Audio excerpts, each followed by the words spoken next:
उद्धारकर्ता प्रभु येशू ख्रिस्टको नाउँमा यहाँहरू सबैजनालाई आजको नेपाली बाइबल सर्वे क्लासमा म स्वागत गर्न चाहन्छु। सम्पूर्ण जनहरूलाई जय मसीह। प्रभुको नामको स्तुति भएको होस्, उहाँको नामलाई महिमा भएको होस्, किनभने आज फेरि प्रभुले हामीलाई यो अवसर दिनुभयो ताकि हामी परमेश्वरको वचनलाई सिक्न सकौं र उहाँको वचनलाई हाम्रो जीवनमा हामी अनुभव गर्दै परमेश्वर को हुनुहुन्छ भन्ने कुरा अझ वचनको आधारमा नजिकबाट चिन्दै उहाँलाई सेवा पुर्याउन सकौं भन्ने प्रभुको उद्देश्य छ। अनि आउनुहोस् हामी आजको विशेष हाम्रो क्लास एकदमै महत्त्वपूर्ण र एकदमै नसिकिकन नहुनुपर्ने बाइबलको दर्शनहरूका कुराहरू आज हामी हेर्न जाँदैछौँ।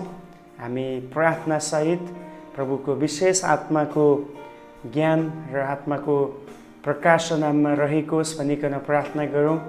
किनभने एउटा कुरा हजुरलाई भन्न चाहन्छु, यदि पवित्र आत्माले हामीलाई सिकाउनु भएन भने हाम्रो मेहनत, हाम्रो परिश्रम र हाम्रो आफ्नो क्षमताले मात्र हामी परमेश्वरको वचनलाई सिक्न सक्दैनौँ। किनभने बाइबल परमेश्वरको आत्माद्वारा लेखिएको पुस्तक हो।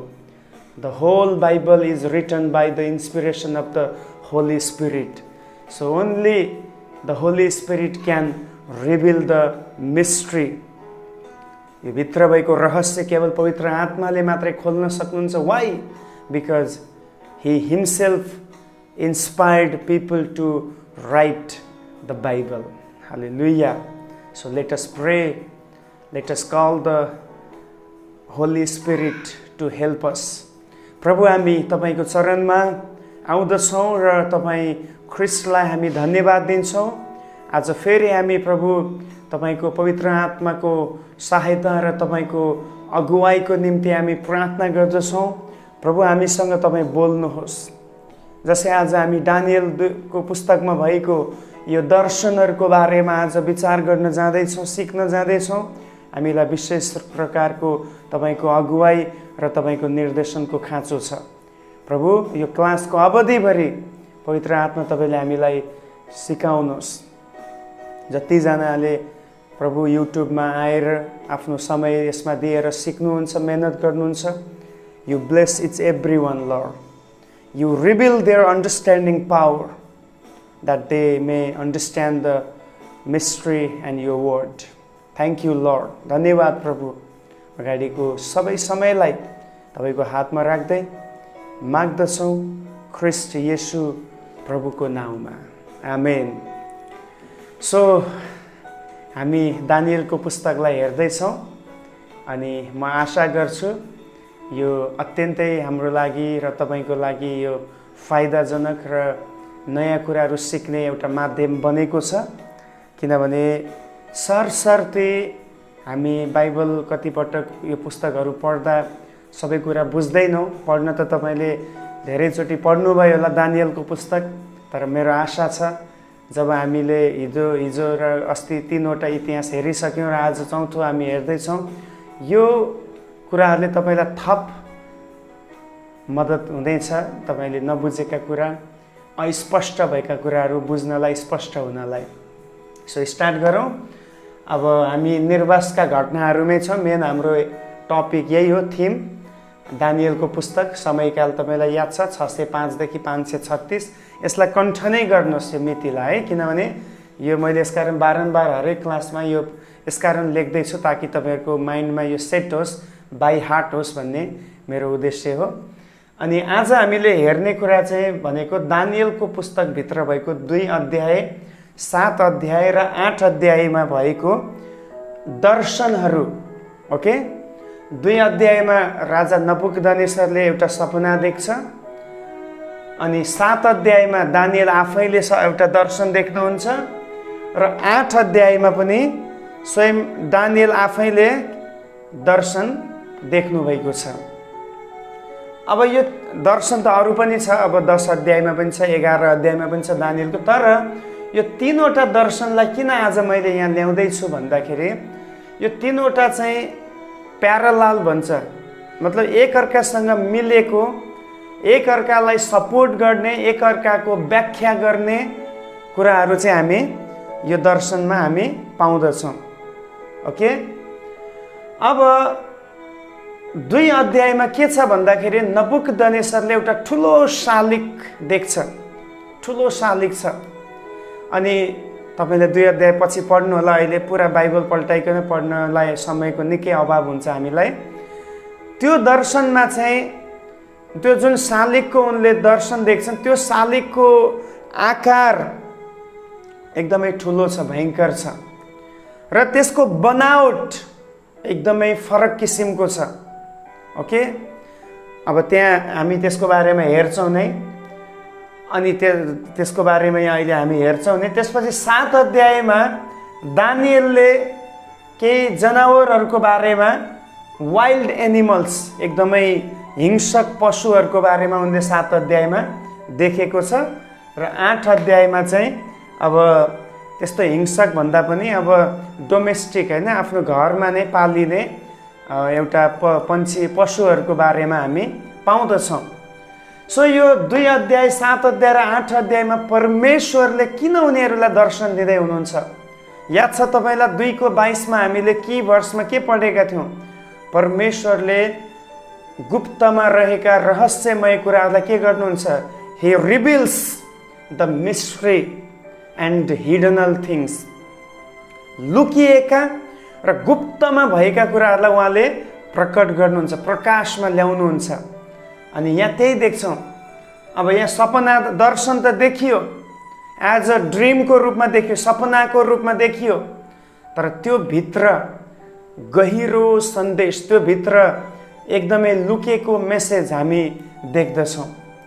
अब पहिलो दर्शन हामी देख्छौँ 2 अध्यायमा। 2 अध्यायमा त्यो हो राजा नबुकदनेस्सरले देखेको सपना छ। त्यसमा चाहिँ उनले एउटा शालिग छ, त्यसको टाउकोको बारेमा उनले देखे। टाउको कस्तो छ? सुनको टाउको। ओके, सुनको टाउको। त्यो शालिग जुन नबुकदनेस्सरले देखे त्यसको टाउको चाहिँ के को छ? सुनको छ। अब म पढेर पनि सुनाउँछु तपाईँलाई। 2:32 को छिटो छिटो पढ्नुपर्छ होला, नत्र समय निकै हामीलाई मिलाउन गाह्रो पर्छ। 2 अध्यायको 32 पद पुरा तपाईँले च्याप्टर पछि पढ्नु होला प्लिज। एकदमै म रिक्वेस्ट गर्छु, पढ्नुभयो भने मात्रै बुझ्नुहुन्छ है, अन्यथा गाह्रो छ। म माथि मात्र पनि डिपेन्ड नहुनु होला, किन अब सबै कुरा मैले पढ्न त भ्याउँदिनँ। यसरी लेखेको छ 2:32 मा, त्यस शालिगको टाउको निखुर सुनको। हेर्नुहोस् है, अब फेरि 31 देखि नै पढ्दैछु। 2:31। हे महाराजा, हजुरले हेरिरहनु हुँदा एउटा ठुलो शालिग उभिएको देख्नुभयो र यो शालिग विशाल र अत्यन्तै चहकिलो देखिन्थ्यो र त्यसको रूप भयानक थियो। It was a terrible. त्यस शालिगको टाउको निखुर सुनको। हेर्नुहोस्, नबुकदनेस्सरले देखेको शालिगको टाउको के को छ? सुनको टाउको। यो कुरा माइन्डमा राख्नुहोस् है। यहाँ म एकदम स्पष्ट हुने गरी तपाईँलाई बताउँदैछु। सुनको टाउको 2:32 मा। अब 7 अध्यायको 4 पदमा हामी पढौँ।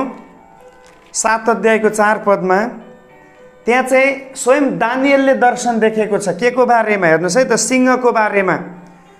अब लेखिएको छ 2 देखि नै पढ्छु, 7 को 2 देखि अलिकति कन्टेक्स्ट छ।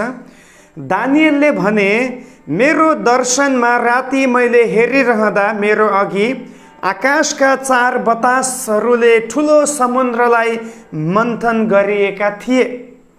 एक अर्काबाट फरक 4 ठुला पशुहरू समुद्रबाट निस्के। पहिलो चाहिँ सिंह जस्तै थियो र त्यसका पखेटाहरू चिलका जस्तै थिए। त्यसका पखेटाहरू नचुडाएसम्म मैले हेरिरहेँ र त्यो मानिस जस्तै 2 खुट्टाले उभिने गरी जमिनबाट उठ्यो र त्यसलाई एउटा मानिसको हृदय दिइयो। अब तपाईँले बुझ्दै हुनुहुन्छ? दोस्रो, दानिएलले पनि सपना देख्यो। के को बारेमा? सिंहको बारेमा। ओके, 7 को 4 मा मैले पढाएर सुनाएँ। अब यो सुनको टाउको जुन नबुकदनेस्सरले देखेको सुनको टाउको र दानिएलले देखेको सिंह जुन वाइल्ड एनिमल छ, हाम्रो देशमा चाहिँ अब सिंह भनेको जङ्गलको राजा पनि हो, यो छ। अब अभियसली हरेक देशमा त्यही नै छ होइन, जङ्गली राजाहरूमा चाहिँ हरेक देशमा संसारभरि नै अब सिंह चाहिँ वाइल्ड एनिमलको किङ भनेर भनिन्छ, सबै जानवरहरूको किङ भनिन्छ, राजा भनिन्छ। त्यो चाहिँ 7 को 4 मा। अब यो दुवैले देखाएको अर्थ चाहिँ यसले चाहिँ स्वयं बेबिलोनलाई नै देखाएको छ। त्यसको व्याख्या यहाँ लेखिएको छ 2 को 36 र 37 पदमा पढ्दैछु। 2 को 36 र 37 मा यसरी लेखिएको छ, सपना यही थियो र अब महाराजालाई यसको अर्थ बताउने छु। हजुर नै राजाहरूका महाराजा हुनुहुन्छ। कसले कसलाई भन्दैछ? दानिएलले नबुकदनेस्सरलाई उनले देखेको सपनाको अर्थ। स्वर्गका परमेश्वरले हजुरलाई राज्य, पराक्रम, शक्ति र महिमा दिनुभएको छ। हजुरको हातमा उहाँले सारा पृथ्वीका मानिसहरू र पशुहरू र आकाशका पन्छीहरू दिनुभएको छ। जहाँ जहाँ उनीहरू बस्छन् उहाँले हजुरलाई उनीहरूमाथि अधिकार गर्न दिनुभएको छ। हजुर नै त्यो सुनको टाउको हुनुहुन्छ। ओके, यो सुनको टाउको को हुनुहुन्छ रे? नबुकदनेस्सर। अब नबुकदनेस्सर भन्दाले उनलाई मात्र भन्न मिल्दैन, पुरा बेबिलोन साम्राज्यलाई उनले समेटेको छ। ओके, सो दानिएल 2 अध्यायमा भएको सुनको टाउको, शालिगमा देखेको सुनको टाउको र 7 अध्यायमा दानिएलले देखेको सिंहको दर्शनबाट चाहिँ यो कुरा हामी पत्ता लगाउँछौँ।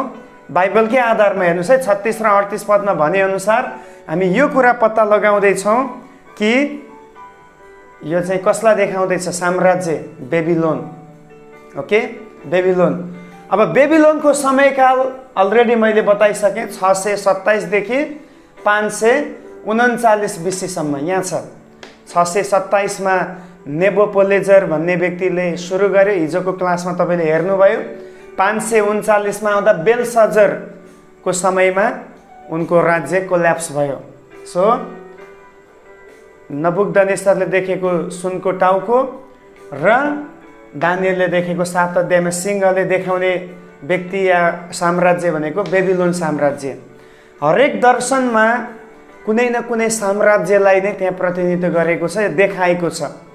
अब बेबिलोनको बारेमा हामी क्लियर भयो। ओके, अब दोस्रोमा हामी आउँछ फेरि 2 अध्यायको 32 को ख। अब यहाँ के तपाईँले ध्यान दिनुहोस्, हामीले 32 को क पहिलो हिस्सालाई मात्रै पढ्यौँ। अब खलाई 32 पदकै ख भागलाई जुन छुटेको बाँकी भाग छ त्यसलाई हामी पढ्नेछौँ 2 को 32 मा। अब फेरि दानिएलले नबुकदनेस्सरको सपना बताउँदैछन् है त। 32 को ख मा त्यसका छाती र हातहरू चाँदीका, हेर्नुहोस् त, नबुकदनेस्सरले देखेको शालिगमा टाउको सुनको थियो, छाती र हातहरू चाहिँ के को थियो रे? चाँदीका। छाती र हात चाहिँ चाँदीको। ओके, 2 को 32 मा। अब यसको व्याख्या 39 पदमा गरिएको छ। हेर्नुहोस् है, 39 को क मा 2 को 39 म पढ्दैछु। हजुर पछि, हजुर भन्दाले को? नबुकदनेस्सर पछि, हजुरको भन्दा, नबुकदनेस्सर भन्दा पनि बेबिलोन साम्राज्यलाई समेट्छ, मैले अघि नै भनिसकेँ। हजुरको भन्दा अलिक कमजोर राज्य खडा हुनेछ। खडा हुनेछ, हेर्नुहोस्, सुनभन्दा चाँदी के हो? अलिक कमजोर हो नि त, होइन? जति पनि यहाँ जुन शब्दहरू चलाएको छ, सुन सबैभन्दा श्रेष्ठ हुन्छ, चाँदी त्योभन्दा तलको हुन्छ। अनि बेबिलोन भन्दा चाहिँ फारस साम्राज्य चाहिँ केही मात्रामा कमजोर थियो। ओके, त्यसको बारेमा हामीले देख्यौँ। अब यो 39 को कले देखाउने चाहिँ कुन साम्राज्य हो? मादी फारस। हामी पछि फारस मात्रै भनेर पढ्नेछौँ, तर अहिलेलाई तपाईँ मादी फारस माइन्डमा राख्नु होला। मादी फारस भन्ने साम्राज्य बेबिलोनलाई पतन गराइसकेपछि, यिनीहरूलाई जितिसकेपछि को अस्तित्वमा आयो? मादी फारस। यो एकदमै प्रबल हुँदै गयो, शक्तिशाली हुँदै गयो। अब यही दर्शन चाहिँ यहाँ दानिएलले 7 र 8 अध्यायमा पनि देखेको छ। 7 अध्याय, दानिएल 7 को 5 मा म पढ्दैछु। दानिएल 7 को 5 मा, अनि मेरो अघि दोस्रो पशु, पहिलो पशु उनले सिंह देखे 4 मा, अब 5 मा, दोस्रो पशु थियो जुन चाहिँ भालु जस्तै देखिन्थ्यो। हेर्नुहोस् है, अब दोस्रो उनले देखेको दर्शनमा पशु कस्तो छ? भालुको जस्तो आकारमा, भालु नै होइन तर एज लाइक भालु जस्तै देखिने प्रकारको पशु देखे। अब 8को 3 पनि पढिहाल्छु। 8को 3 हेर्नुहोस् है त, म पढ्नेछु, तपाईँ ध्यान दिएर सुन्नुहोला। यहाँ लेखिएको छ, मैले हेरेर मेरो सामु नहरको छेउमा उभिरहेको 2 सिङ भएको एउटा भेडा थियो र ती सिङहरू लामा थिए, तीमध्ये एउटा अर्कोभन्दा लामो थियो र त्यो पछि उम्रेको थियो। अब हेर्नुहोस्, 8को 3 चाहिँ के को बारेमा छ? भेडा। दानिएलले 2टा दर्शन देखे, 7 अध्यायमा भालुको विषयमा, 8मा भेडाको विषयमा। अब यो भालु र भेडाले देखाउने चाहिँ मादी फारस साम्राज्य। 8को 20 यसको व्याख्या गरिएको छ। 8को 20 पद फेरि म पढ्दैछु, धेरै पदहरू पढ्दैछु, तपाईँ नोट गर्नलाई, पछि तपाईँ डिटेलमा एकदम स्टडी गर्नलाई म अनुरोध गर्छु। तिमीले देखेको त्यस 2 सिङे भेडाले मादी र फारसका राजाहरूलाई जनाउँछ। हेर्नुहोस्, बाइबल एक्सप्लेन्स बाइबल। बाइबलले नै बाइबललाई व्याख्या गर्छ। Do not panic when you know read the Bible, how to know the revelation. Just go and go read the Bible. तपाईं बाइबलमै जानुहोस्, बाइबल पढ्न सुरु गर्नुहोस्। Bible itself explains the Bible. Okay, मैले तपाईलाई कहीँबाट नयाँ कुरा केही बताएको छैन। हेर्नुहोस्, यो सबै बाइबल भित्रकै खेल हो। बस यसलाई ध्यानसँग बुझ्नु, मनन गर्नु खाँचो छ। मैले छुट्टै कहीँ तपाईलाई अर्को पुस्तकबाट या मेरो मनगढन्ती कुरा ल्याएर यहाँ बताएको छैन। जे बाइबलमा लेखेको छ तपाईलाई प्रुफ दिएको छु मैले। हेर्नुहोस्, यो पदहरू हो, बाइबलको रेफरेन्स हो यो प्रुफ भनेको। सो नबुकदनेस्सरले 2 अध्यायमा देखेको छाती र हात चाँदीको जस्तो जुन उनले शालिगमा देखे, 7 अध्यायमा दानिएलले देखेको भालुको दर्शन र 8 अध्यायमा देखेको भेडाको दर्शनले कसलाई देखाउँछ? 8को 20 क्लियर भयो, मादी र फारसलाई देखाउँदैछ। मादी फारस साम्राज्य। ओके, बेबिलोन पछि मादी फारस साम्राज्यको समय थियो। कहिलेदेखि कहिलेसम्म इतिहासमा? 539 देखि 331 BC सम्म। याद गर्नुहोस्, 539 देखि 331 सम्म मादी फारसको साम्राज्य थियो। उनीहरू प्रबल थिए। त्यो बेलामा भारतसम्म पनि राज्य गर्यो भनेर लेखिएको छ। आहासुरस राजाको समयमा भारतवर्षसम्म पनि उनीहरूको राज्य थियो भनेर हामी एस्तरको पुस्तकमा पढ्छौँ। भारतको नाम बाइबलमा 2 ठाउँमा आउँछ एस्तरको पुस्तकमा, किन त्यो बेलामा भारतसम्म उनीहरूको प्रबलता थियो। भारत ठुलो देश पहिलेदेखि, अनि अरूहरूको मनमा थियो कि भारतलाई पनि हामीले अधीन गर्नुपर्छ। ओके, सो हामीले यो पनि क्लियर भयो। यदि कुनै पनि कुरा तपाईलाई क्लियर भएन भने तपाईँ एकदम फिल फ्री भएर प्रश्न सोध्न सक्नुहुन्छ। तेस्रो कुरा हामी गरौँ, फेरि 2को 32 को ग मा जान्छौँ। क ख ग है, 32 को ग मा यहाँ हामी देख्छौँ, यहाँ के देख्छौँ भन्दाखेरि नबुकदनेस्सरले जो शालिगको दर्शन देखेको थियो, हेर्नुहोस् है त, ग मा के भनिएको छ? त्यसका पेट र तिग्राहरू काँसाका थिए। पेट र तिग्राहरू चाहिँ काँसा या पित्तल जे भन्दा पनि भयो होइन, ब्रोन्ज भन्छ अङ्ग्रेजीमा, त्यसको थियो। पित्तल सबैभन्दा बलियो र महँगो सुन, सबैभन्दा शक्तिशाली बेबिलोन भयो। दोस्रोमा अलिकति सुनभन्दा कमसल चाँदी, बेबिलोनभन्दा अलिकति कमजोर मादी फारस। तेस्रोमा पित्तल। पित्तल चाहिँ सस्तो हो तर स्ट्रेन्थमा, बलियोमा झन् बलियो हुन्छ पित्तल चाहिँ। ओके, यो एकदमै बलियो हुन्छ। काँसा चाहिँ फलामलाई गालेर प्युरिफाई गरेर काँसा बनाइन्छ होइन, अनि यो चाहिँ एकदमै यसले चाहिँ स्ट्रेन्थलाई देखाउँछ। अब यसको बारेमा पछि ग्रिकको बारेमा हामी हेर्ने नै छौँ। 2को 32 ग 39 को ख मा म पढ्दैछु। यसको जो 2को 32 मा जुन यो पेट र तिग्रा, जुन शालिगको पेट र तिग्रा पित्तलको या काँसाको थियो, त्यसको बारेमा यहाँ भने, त्यसको उत्तर, त्यसको व्याख्या चाहिँ 2को 39 को ख मा हामी देख्छौँ। त्यसपछि काँसाको तेस्रो राज्यले सारा पृथ्वीमाथि अधिकार जमाउनेछ। हेर्नुहोस्, अब पहिला त चाँदीको राज्य थियो मादी फारस, तर अब यसको पनि पतन हुनेछ। कसले राज्य गर्नेछ? काँसा, जसले ग्रिक साम्राज्यलाई देखाउँछ। ग्रीक साम्राज्यको शक्तिशाली सम्राट थियो अलेक्जेन्डर महान, दि अलेक्जेन्डर द ग्रेट, महान अलेक्जेन्डर भनिन्छ।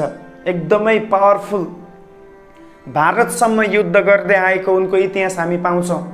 सो अब यही दर्शन फेरि दानिएलले 7 र 8 अध्यायमा पनि देखेको छ। 7 अध्यायमा 7को 6मा पढ्यो भने यहाँ हामी देख्छौँ, म पढ्नेछु 7को 6मा। यहाँ यसरी लेखिएको छ, त्यसपछि मैले हेरेँ र त्यहाँ मेरो अघि अर्को पशु थियो जुन चाहिँ चितुवा जस्तै देखिन्थ्यो। हेर्नुहोस् त, चितुवा जस्तै देखिने एउटा wild leopard, like a leopard उनले देखे। अब 8 अध्यायको 5 पदमा पढ्यो भने चाहिँ त्यहाँ चाहिँ के देखिन्छ, के को बारेमा भनिएको छ, जसै मैले यसबारे विचार गर्दै थिएँ अचानक आँखाहरूका बिचमा एउटा विशेष सिंह भएको एउटा बोका जमिनलाई नछोइकन पुरा पृथ्वीलाई पार गर्दै पश्चिमबाट आयो। बोका आयो, एक सिंहे बोका भनेको छैन, विशेष सिंह भएको एउटा बोका भनेको छ। विशेष सिंह भएको, सिंहले ताकतलाई देखाउँछ। ग्रीक एकदमै ताकतवार थियो। ओके, अब 8को 21मा फेरि त्यसको व्याख्या गरिएको छ। हेर्नुहोस् है, यो सबै पदको व्याख्या 8को 21मा हामी पाउँछौँ। यहाँ लेखिएको छ, त्यो रौँले ढाकेको बोका चाहिँ ग्रीसको राजा हो र त्यसका आँखाका बिचमा भएको ठुलो सिंह त्यसको प्रथम राजा हो। अब बुझ्नुभयो, यो सबै 2को 32 को कुरा त 39मै प्रष्ट भयो। 7को 6, 8को 5मा भनिएका कुराहरूको अर्थ चाहिँ यहाँ एक्सप्लेन गरिएको छ। त्यसको अर्थ 8को 21मा भनिएको छ, त्यो चाहिँ ग्रीस हो। त्यसलाई ग्रीस अहिले चाहिँ ग्रीस भन्ने देश छ, तर हामी ग्रीक साम्राज्य भनेर यसलाई सम्बोधन गर्नेछौँ, ग्रीक साम्राज्य। सो यो दर्शनको अर्थ के हो, कसलाई देखाउँदैछ, ग्रीक साम्राज्य। यसमा तपाईँले अलेक्जेन्डर द ग्रेटलाई नबिर्सिनु होला। अब ग्रीक साम्राज्यको उदय कहिले भयो भन्दाखेरि जब मादी फारस पतन भयो 331 देखि 70 BC-सम्म चाहिँ ग्रीक साम्राज्यको शासनकाल थियो।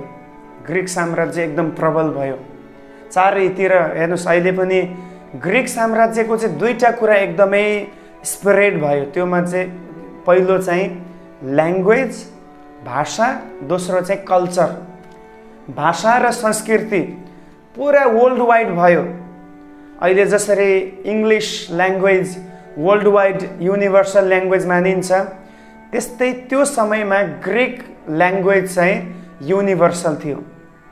अहिले पनि तपाईँ थाहा छ जति एउटा इङ्ग्लिस शब्दहरू आएको छ, टर्म्सहरू छ, त्यो टर्मिनोलोजीहरू चाहिँ तपाईँको ग्रीकबाट नै अनुवाद भएको छ। जस्तै हस्पिटलमा मेडिकल टर्म्समा युज हुने शब्दहरू जति पनि लोजी आउँछ नि, त्यो सबै चाहिँ के हो, ग्रीक साम्राज्यबाट या ग्रीक भाषाबाट आएको। अहिले पनि त्यो शब्दहरू चलाइन्छ, अहिले पनि त्यो भाषाहरू संसारभरि फिँजिएको छ। डक्टरेट गर्नेहरूले पुरा ग्रीक ल्याङ्ग्वेज पढ्नै पर्छ, किन ठुलो ठुलो दर्शन शास्त्रीहरू चाहिँ ग्रीक साम्राज्यबाट उदय भएको छ। सो उनीहरूले शिक्षालाई, भाषालाई, सभ्यतालाई विश्वभरि फैलाएको हामी पाउँछौँ। बुझ्दै हुनुहुन्छ? अब अन्तिम छ, नबुकदनेस्सरले देखेको सपनामा, उनको दर्शनमा अन्तिम उनले देखे 2को 33मा के देखे हेर्नुहोस् है त।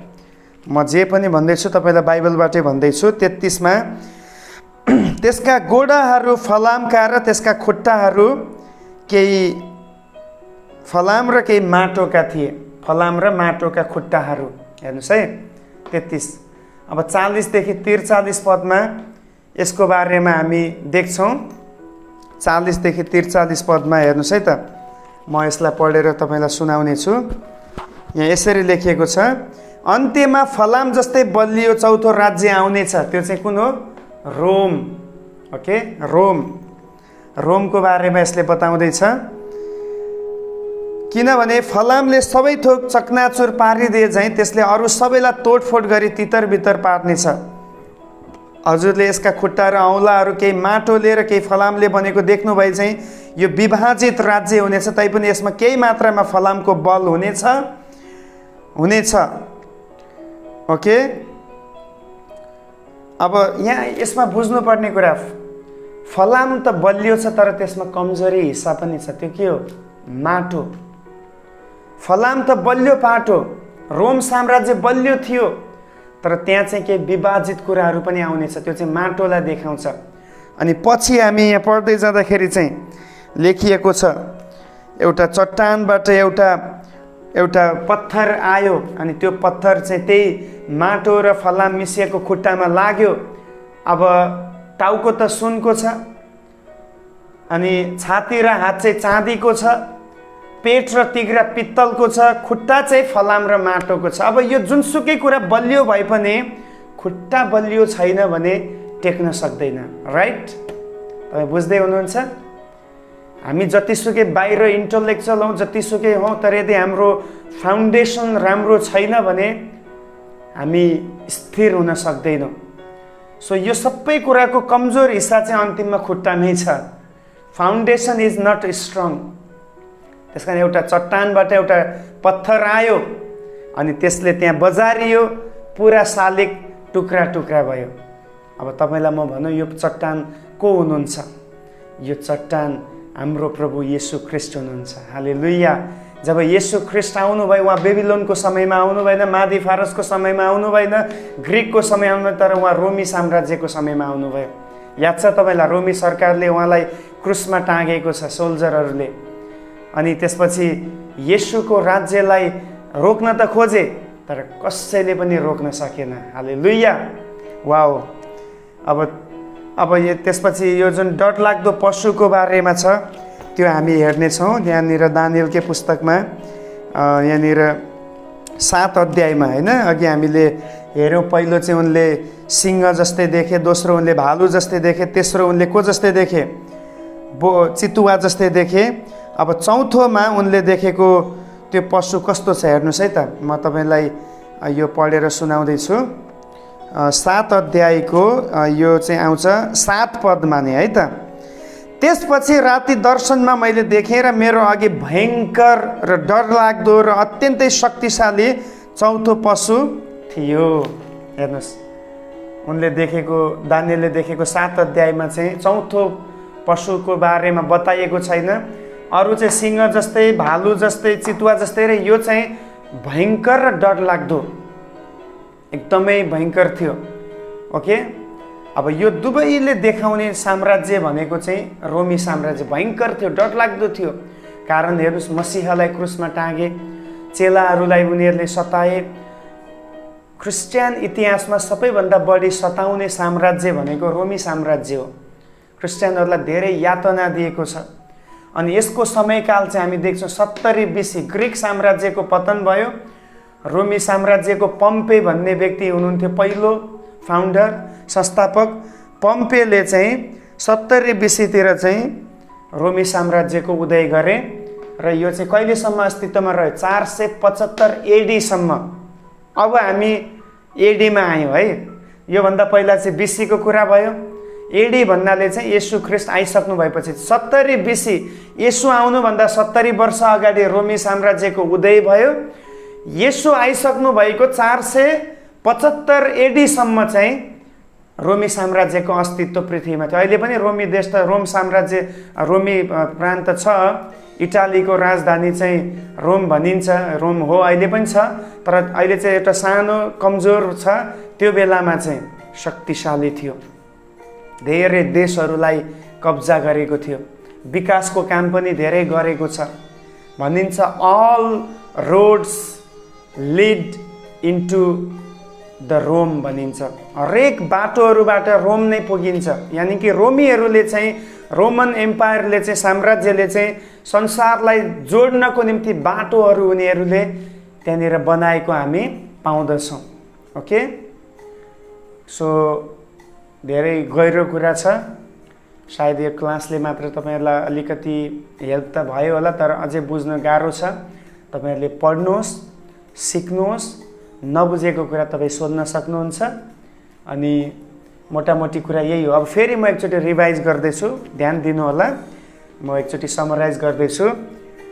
2 अध्यायमा नबुकदनेस्सरले एउटा शालिगको दर्शन देखे।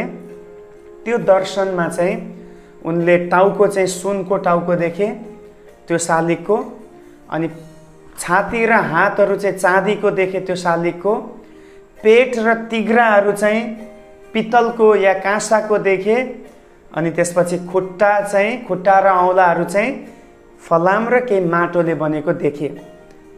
सुन, तपाईँले मसँगै भन्न सक्नुहुन्छ, सुनको टाउको, छाती र हातहरू चाँदीका, पेट र तिघ्राहरू काँसाका, खुट्टा र औँलाहरू फलाम र माटोका।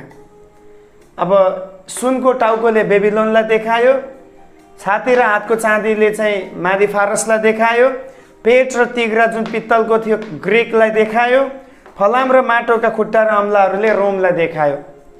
अब त्यही दर्शन फेरि अब यही बारेमा उनले दानिएलले देखे 7 अध्यायमा सिंहको जस्तै रूप भएको एउटा देखे जसले बेबिलोनलाई देखाउँदैछ। 7 अध्यायमा दानिएलले भालुलाई देखे, दोस्रो त्यसले मादी फारसलाई देखाउँदैछ, तेस्रोमा चितुवा जस्तै देखे जसले ग्रिकलाई देखाउँदैछ, चौथोमा उनले एउटा डरलाग्दो र भयङ्कर ठुलो पशुलाई देखे जसले रोमलाई देखाउँदैछ। फेरि 8 अध्यायमा पनि दुईटा चाहिँ उनले देखे, एउटा चाहिँ भेडा देखे जसले मादी फारसलाई देखायो, अर्को चाहिँ बोका देखे जसले ग्रिकलाई देखायो। सो कुनै पनि कुरा यदि अस्पष्ट छ भने तपाईँले हेर्नुहोस्, यसलाई तपाईँले पनि एउटा चार्ट बनाउन सक्नुहुन्छ। जति पनि मैले चार्ट बनाएको छु, मैले पनि मेहनत गरेको छु, तपाईँ पनि गर्नुहोस्, आशिष हुन्छ, तपाईँकै लागि हो। अनि यसलाई घरिघरि दोहोऱ्याउनुहोस्। अब तपाईँले पढ्दाखेरि बुझ्न सक्नुहुन्छ, ए त्यो टाउको त यो रहेछ, ए नबुकदनेस्सरले देखेको शालिग त यो रहेछ, दानिएलले देखेको त्यो चितुवा जस्तो, भालु जस्तो, सिंह जस्तो त यो रहेछ, बोकाको अर्थ यो रहेछ, तपाईँले अब भन्न सक्नुहुन्छ। सो बाइबल सर्वेको क्लासबाट यहाँहरू सबैलाई प्रभुले आशिष दिनुभएको होस्। यो भिडियोलाई अरू धेरैकोमा सेयर गरिदिनुहोस् ताकि उहाँहरूले पनि वचन सिक्न सक्नुभएको होस्। परमेश्वरले यहाँहरू सबैलाई आशिष दिनुभएको होस्। जय मसीह।